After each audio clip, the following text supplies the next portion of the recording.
Hello, ladies and gentlemen, and welcome to another episode of The Reading Corner with MooseChangerPat. That's me, in case you're wondering. Today, we are reading Chapter 2 of Queen of Sorcery by David Eddings. And as always, you should support the original work by buying the original book. Chapter 2. Welduran of Welduran was 18 years old, although his ingenious nature made him seem more boyish. No emotion touched him that did not instantly register in his expression, and sincerity shone in his face like a beacon. He was impulsive, extravagant in his declarations, and probably, Garion reluctantly concluded, not overly bright. It was impossible not to like him, however. The following morning, when Garion pulled on his cloak to go out and continue his watch for Heather, Welduran immediately joined him. The young errand had changed out of his garish clothing and now wore brown hose, a green tunic, and dark brown wool cape. He carried his bow and wore a quiver of arrows at his belt. As they walked through the snow toward the broken west wall, he amused himself by loosing arrows at targets only half visible ahead of him. "You're awfully good," Garion said admiringly after one particularly fine shot. "I'm an Asturian," Welduran replied modestly. "We've been bowmen for thousands of years. My father had the limbs of this bow cut on the day I was born, and I could draw it by the time I was 8. "I imagine you hunt a great deal," Garion said, thinking of the dense forest all around them and the tracks of game he had seen in the snow. "It's our most common pastime." Welduran stopped to pull the arrow he had just shot from a tree trunk. "My father prides himself on the fact that beef or mutton are never served at his table." "I went hunting once in Cherrick." "Deer?" Welduran asked. "No, wild boars. We didn't use bows, though. The Cherricks hunt with spears." "Spears? How can you get close enough to kill anything with a spear?" Garion laughed a bit ruefully, remembering his bruised ribs and aching head. "Getting close isn't the problem. It's getting away after you speared him that's the difficult part." Welduran didn't seem to grasp that. "The huntsmen form a line," Garion explained, "and they crash through the woods making as much noise as they can. You take your spear and wait where the boars are likely to pass when they try to get away from the noise. Being chased makes them bad-tempered, and when they see you, they charge. That's when you spear them." "Isn't that dangerous?" Welduran's eyes were wide. Garion nodded. "I almost got all my ribs broken."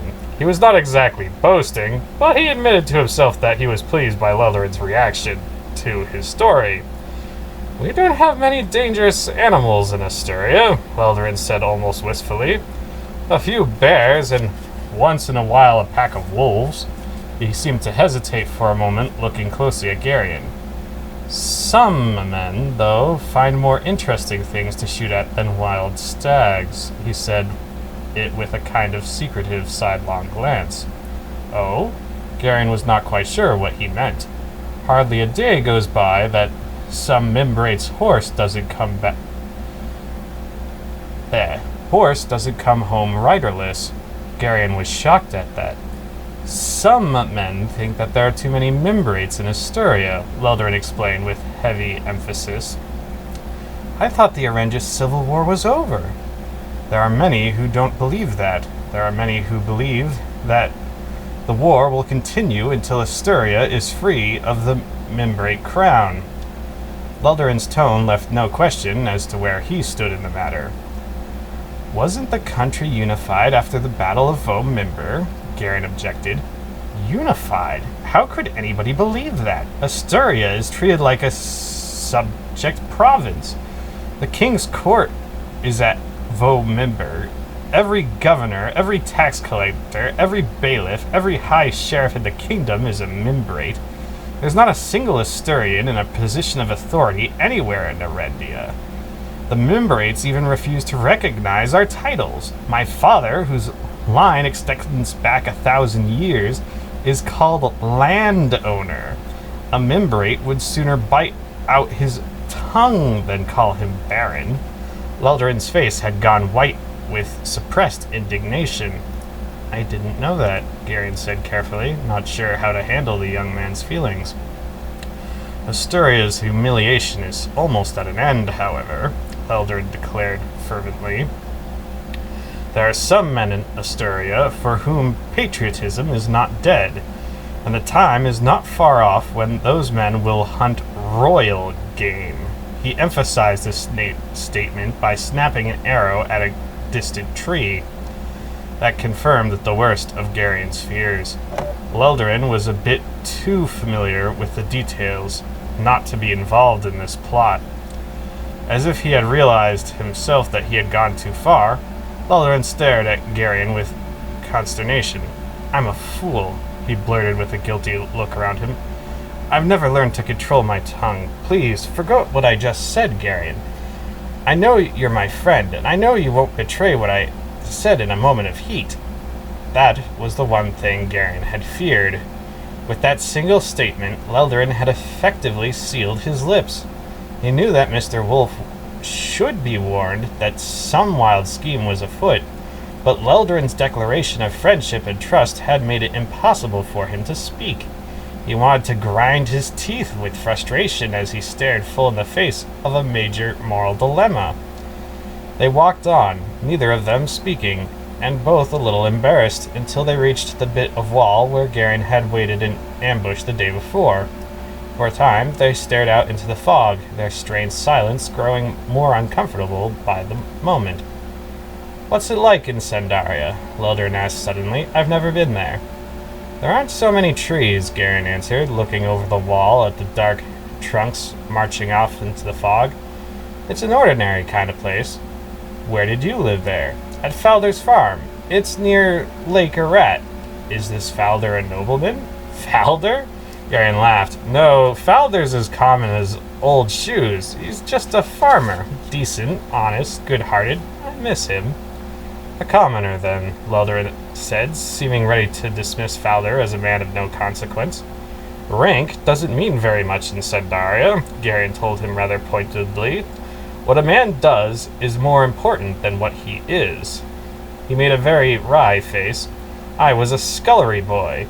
It's not very pleasant, but somebody's got to do it, I suppose. Not a serf, certainly. Welduran sounded shocked. There aren't any serfs in Sandaria. No serfs? The young Aaron stared at him uncomprehendingly.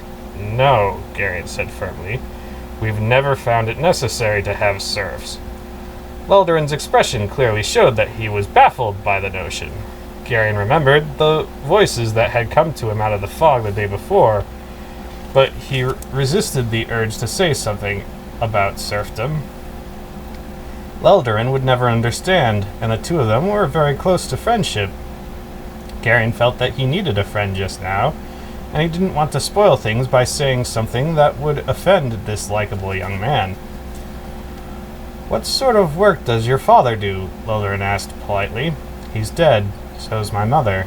Garion found that if he said it quickly, it didn't hurt so much. Welduran's eyes filled in sudden impulse of sympathy. He put his hand consolingly on Garion's shoulder. I'm sorry, he said, his voice almost breaking. It must have been a terrible loss. I was a baby, Garion shrugged, trying to sound offhand about it.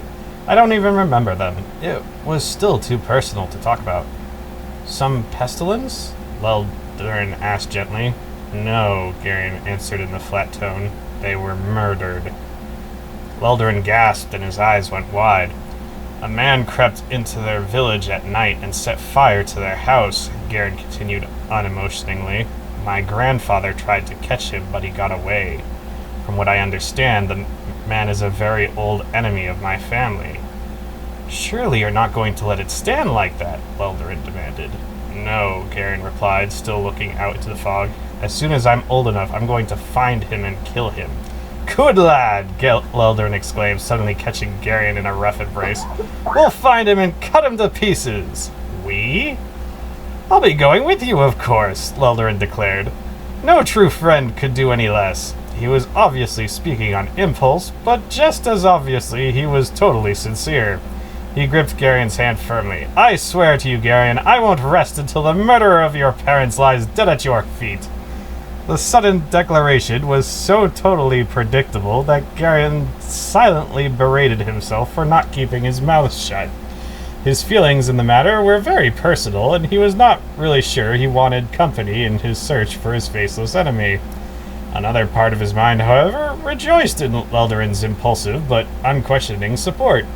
He decided to let the subject drop. He knew Welduran well enough by now to realize that the young man undoubtedly made a dozen devout promises a day, quickly offered in absolute sincerity, and just as quickly forgotten. They talked then of other things, standing close together beside the shattered wall with their dark cloaks drawn tightly about them. Shortly before noon, Garion heard the muffled sound of horses' hooves somewhere out in the forest. A few minutes later, Heder materialized out of the fog with a dozen wild-looking horses trailing after him. The tall Algar wore a short, fleece-lined leather cape. His boots were mud-splattered and his clothes travel-stained, but otherwise he seemed unaffected by his 2 weeks in the saddle. "Garion," he said gravely by way of greeting, and Garion and Welduran stepped out to meet him. "We've been waiting for you," Garion told him, and introduced Welduran. "We'll show you where the others are." Heder nodded and followed the two young men through the ruins to the tower where Mr. Wolf and the others were waiting. "Snow in the mountains," the Algar remarked laconically by way of explanation as he swung down from his horse. "It delayed me a bit." He pulled his hood back from his shaved head and took out his long black scalp lock. "No harm's been done," Mr. Wolf replied. "Come inside to the fire and have something to eat. We've got a lot to talk about."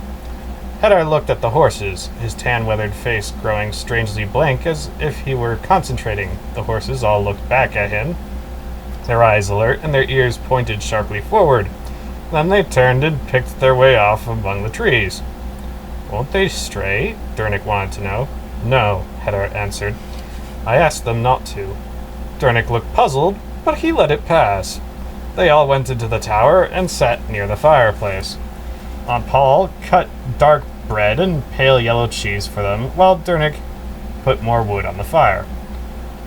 "Chohag sent word to the clan chiefs," Heder reported, pulling off his cape. He wore a black, long-sleeved horse-hide jacket with steel discs riveted to it to form a kind of flexible armor.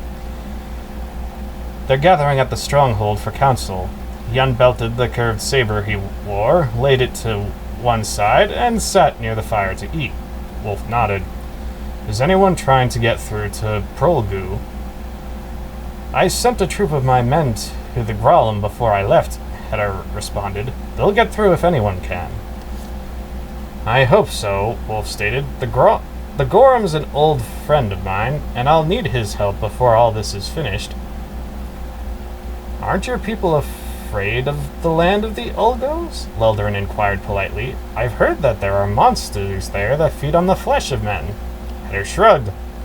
"They stay in their lairs in the winter time. Besides, they're seldom brave enough to attack a full troop of mounted men." He looked over at Mr. Wolf. "Southern Sandaria is crawling with Murgos, or did you know that?" "I could have guessed," Wolf replied. "Did they seem to be looking for anything in particular?" "I don't talk with Murgos," Heder said shortly. His hooked nose and fierce eyes made him look at that moment like a hawk about to swoop down to the kill. "I'm surprised you weren't delayed even more," Silk bantered. "The whole world knows how you feel about Murgos." "I indulged myself once," Heder admitted. "I met two of them alone on the highway. It didn't take very long." "Too less to worry about, then," Barrett grunted with approval. "I think it's time for some plain talk," Mr. Wolf said, brushing crumbs off the front of his tunic. "Most of you have some notion of what we're doing, but I don't want anybody blundering into something by accident. We're after a man named Zidar. He used to be one of my master's disciples, Then he went over to Torak. Early last fall, he somehow slipped into the throne room at Riva and stole the Orb of Algar. We're going to chase him down and get it back. Isn't he a sorcerer too? Beric asked, tugging absently at a thick red braid. That's not the term we use, Wolf replied, but yes, he does have a certain amount of that kind of power. We all did. Me, Beltira and Belkira, Belzadar, all the rest of us. That's one of the things I wanted to warn you about. You all seem to have the same sort of names, Silk noticed. Our master changed our names when he took us as disciples. It was a simple change, but it meant a great deal to us. Wouldn't that mean that your original name was Gareth? Silk asked, his ferret eyes narrowing shrewdly. Mr. Wolf looked startled and then laughed. I haven't heard that name for thousands of years. I've been Belgarath for so long I'd almost completely forgotten Gareth. It's probably just as well. Gareth was a troublesome boy, a thief and a liar among other things. Some things never change, Aunt Paul observed. Nobody's perfect, Wolf admitted blandly. Why did Zidar steal the orb? Heder asked, setting aside his plate. He's always wanted it for himself, the old man replied. That could be it, but more likely he's trying to make it to Torak. The one who delivers the orb to One Eye is going to be his favorite. But Torak's dead, Welduran objected. The Riven Warder killed him at Vomimber. No, Wolf said. Torak isn't dead, only asleep. Brand's sword wasn't the one destined to kill him. Zidar carried him off after the battle and hid him someplace. Someday he'll awaken, probably someday fairly soon, if I'm reading the signs right. We've got to get the orb back before that happens. This Zidar has caused a lot of trouble, Beric rumbled. You should have dealt with him a long time ago. Probably, Wolf admitted. Why don't you just wave your hand and make him disappear? Oh. Whatever. Beric suggested, making a sort of gesture with his thick fingers. Wolf shook his head. I can't. Not even the gods can do that. We've got some big problems then, Silk said with a frown. Every Mergo from here to Rakgaska is going to try and stop us from catching Zidar. Not necessarily, Wolf disagreed. Zidar's got the orb, but Katuchik commands the Grollems. Katuchik? Welduran asked. The Grollem High Priest. He and Zidar hate each other. I think we can count on him to try to keep Zidar from getting to Torak with the orb. Beric shrugged. What difference does it make? You and Polgara can use magic if we run into anything difficult, can't you? There are limitations on that sort of thing, Wolf said a bit evasively. I don't understand, Beric said, frowning. Mr. Wolf took a deep breath. Alright. As long as it's come up, let's go into that too. Sorcery, if that's what you want to call it, is a disruption of the natural order of things. Sometimes it has certain unexpected effects, so you have to be very careful about what you do with it. Not only that, it makes... He frowned. Let's call it a sort of noise. That's not exactly what it is, but it serves well enough to explain. Others with the same abilities can hear that noise. Once Polgara and I start changing things, every Grollem in the West is going to know exactly where we are and what we're doing. They'll keep piling things in front of us until we're exhausted. It takes almost as much energy to do things that way as it does to do them with your arms and back, Aunt Paul explained. It's very tiring. She sat beside the fire, carefully mending a small tear in one of Garion's tunics. I didn't know that, Beric admitted. Not many people do. If we have to, Paul, and I can take certain steps, Wolf went on, but we can't keep it up forever, and we can't simply make things vanish. I'm sure you can see why. Oh, of course, Silk professed, though his tone indicated that he did not. Everything that exists depends on everything else, Aunt Paul explained quietly. If you were to unmake one thing, it's altogether possible that everything would vanish. The fire popped, and Garion jumped slightly. The vaulted chamber seemed suddenly dark, and the shadows lurked in the corners. That can't happen, of course, Wolf told them. When you try to unmake something, your will simply recoils on you. If you say, be not, then you are the one who vanishes. That's why we're very careful about what we say.